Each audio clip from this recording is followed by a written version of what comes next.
এটা আজকের প্রোগ্রামটা হলো প্রাক্তন ছাত্র সমিতি বরিশাল মেডিকেল কলেজ।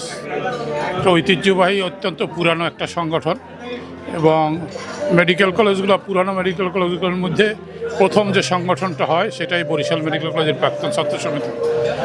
এবং আমরা এই সংগঠনের মাধ্যমে মেডিকেল কলেজের বিভিন্ন উন্নয়নের কাজে সম্পৃক্ত।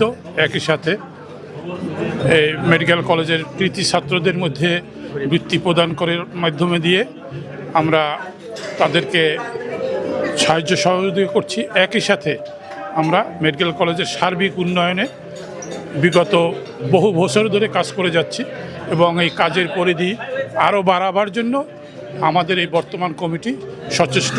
আশা রাখি অনতিবিলম্বে আমরা সফল হব। ধন্যবাদ স্যারকে।